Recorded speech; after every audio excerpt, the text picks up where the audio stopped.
Imagine un manga où l'histoire reprend les thématiques des films Black Panther. Ça veut dire qu'on va retrouver les thématiques de royaume africain, on va retrouver les thématiques de la succession, d'être l'héritier du trône, d'avoir des valeurs nobles, et tout ça dans un seul manga. Je vais te le présenter. Have I not given everything? Salut, je suis Kembo du média d'Afropop Culture Waksan et je vais te présenter l'afro-manga Xanjar Sirafet qui nous raconte une histoire qui se déroule dans un royaume, le royaume Warka en Afrique. D'ailleurs, c'est un royaume qui parle Wolof, donc on pourrait le situer même au Sénégal. D'ailleurs, l'équipe créative est une équipe composée de Sénégalais, il y a aussi un Nigérian en plus et d'autres origines africaines, mais c'est une équipe 100% Afrique qui a créé ce manga et un manga dont le premier chapitre est déjà disponible sur Manga Draft, donc à lire gratuitement. Donc Xanjar Sirafet, vous allez retrouver 3 femmes héritières, 3 linguères, Ndate, Ndoye, Selbe. Ce seront les 3 personnages principaux. Elles sont dans le royaume Warka. Et leur royaume Warka a reçu une proposition un peu douteuse du royaume voisin. Il y a une prophétie d'ailleurs qui est malheureuse et qui prédit à ce royaume-là beaucoup de malheur, du feu et du drame. Comment ces 3 héritières réussiront à sauver leur royaume, vous allez le découvrir en lisant cet excellent afro-manga.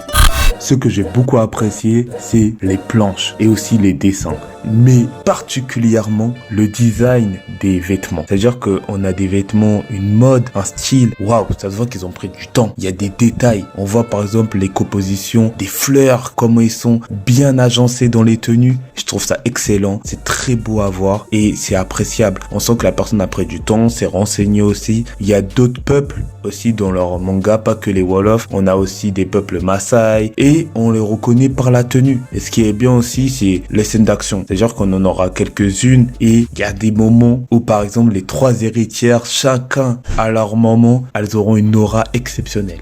Elles seront dignes. Sois digne, reste une femme, sois digne. Merci à l'artiste sénégalais Shadow de m'avoir présenté cet afro-manga. Il a travaillé sur le chara-design de Xanjar Sirafet et aussi merci à toute l'équipe de Xanjar Sirafet.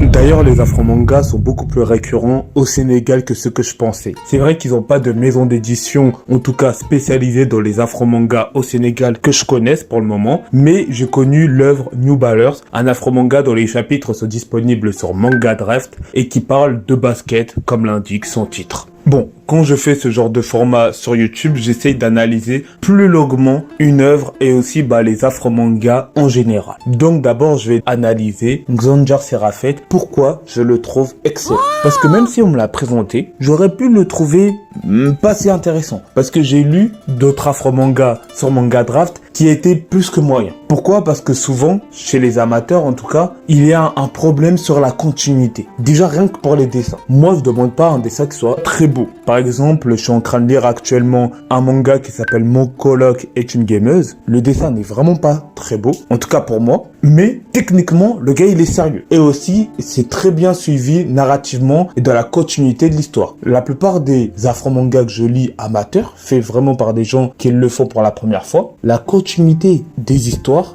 dans le dessin est problématique. Ça veut dire que par exemple, dans une case, les personnages sont à droite et dans la case suivante, ils vont être à gauche, mais ils n'auront pas fait l'action de marcher. Non, c'est la même scène et juste les personnages, ils ont une position différente. Ce qui rend l'histoire incohérente et ce qui fait que moi, je m'extrais de l'histoire. Le côté, entre guillemets, réaliste, fluide de l'histoire te permet de rentrer, d'être ancré dans cette histoire et de te sentir dans cet univers, de voir cette atmosphère et de comprendre où l'histoire veut t'emmener. Ben là, quand tu as ce genre de petites erreurs, d'incohérences, t'es éjecté de cette histoire. Et donc là, t'es en train de dire, ouais, ça m'intéresse moins. Avec Xanjar Sirafet, par exemple, on n'a pas ce genre d'erreur. Xanjar Sirafet est très bien huilé, c'est-à-dire que les planches, elles se suivent parfaitement d'une scène à une autre. C'est bien coordonné dans la mise en page. On comprend bien. Tu vois, j'ai juste 3 pages qui m'ont un peu dérangé et ça, je lui ai dit à l'un des auteurs. C'était les pages de présentation des 3 filles où j'aurais bien aimé que une page au-dessus on ait la présentation de la fille,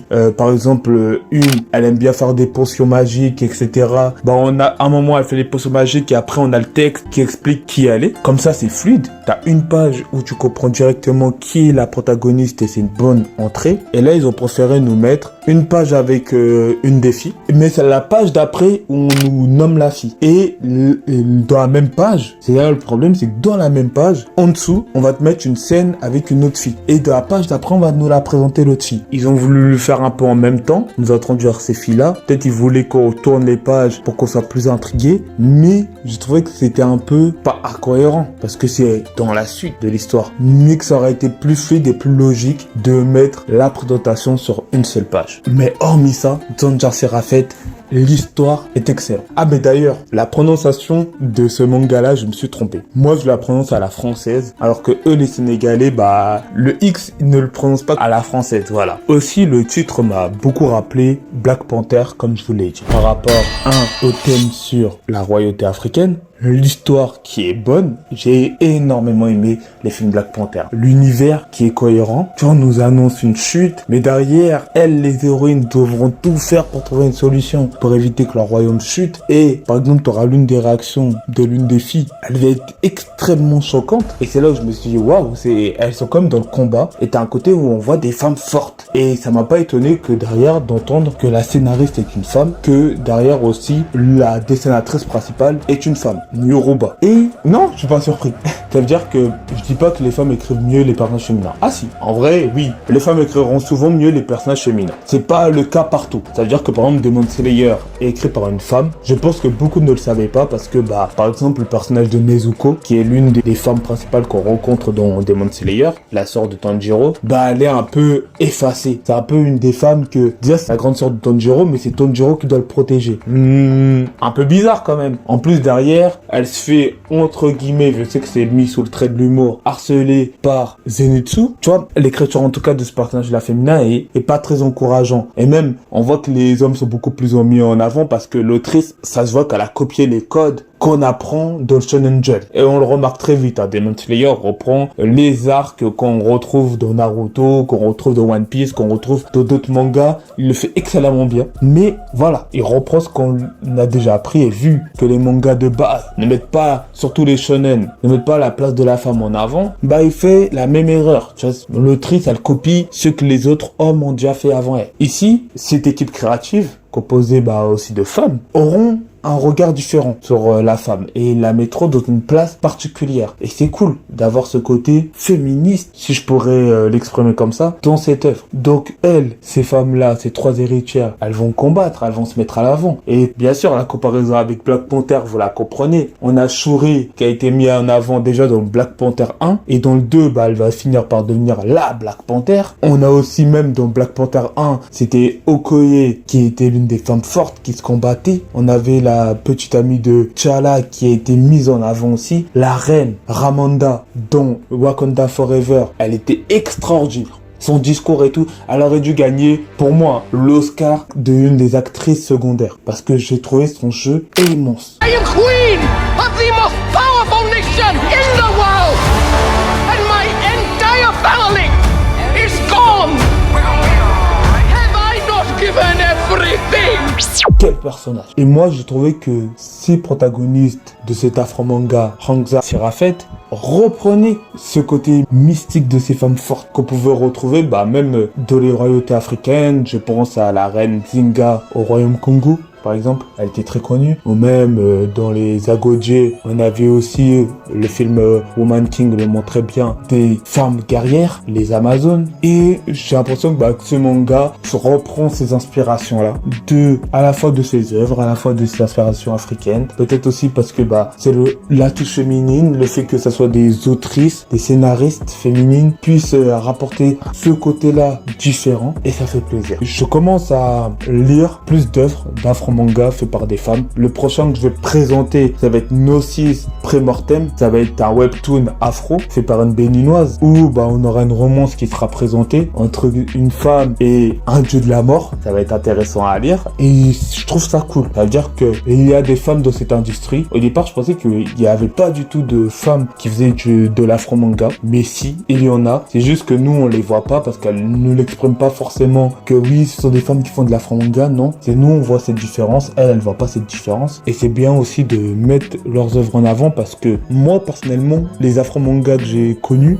pour la majorité, c'était des afro-mangas shonen. Très proches des afro-mangas japonais. C'est pour ça que on a ce terme afro et manga, que The Last Kamit, elle est très proche du shonen. On voit l'inspiration à Naruto, à ce genre de quête initiatique. On a aussi l'histoire de Red Flyer. Finalement, si on le mettrait dans le Shonen Jump, moi-même, ça me surprendrait pas, surtout au niveau du dessin de lui qui est exceptionnel. Des œuvres comme La Planète Aku, même si il y a des très bons personnages féminins dans La Planète Aku, au final, tu vois qu'il y a l'esprit shonen qui est remis en avant, alors qu'ici, dans cette histoire-là, tu vois, c'est pas le côté shonen qui est mis en avant. Il y a une histoire plus, je sais pas si on pourrait appeler ça un seinen, j'ai pas envie de le genrer, mais les thématiques sont différentes. On n'a pas cette quête initiatique. On a plutôt l'importance sur un royaume, pas sur un seul personnage individuel. L'histoire de Gnosis Premortem, elle, on a un personnage qui va reprendre de la romance. La romance sera mise en avant. Et oui, c'est intéressant d'avoir des thématiques diverses et variées, d'avoir une variété de propositions. Hacker aussi était différent. Par contre, ça a été fait par Ludovic Tenke,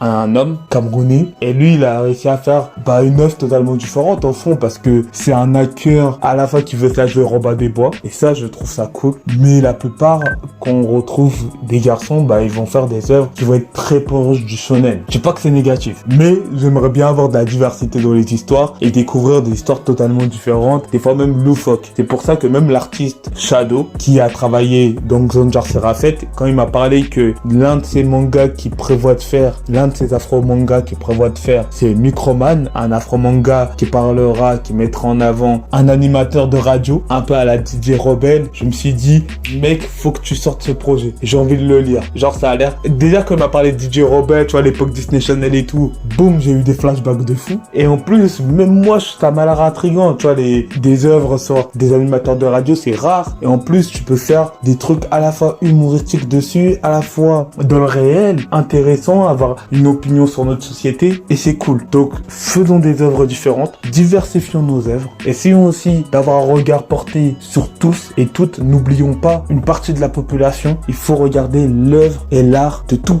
le monde, de tous les Africains, des Afro-descendants, de la diaspora africaine, car tout le monde est capable de faire quelque chose d'intéressant. Lisez des afro-mangas, abonne-toi à la chaîne Waxan pour en découvrir plus, et peace out. And when I wake up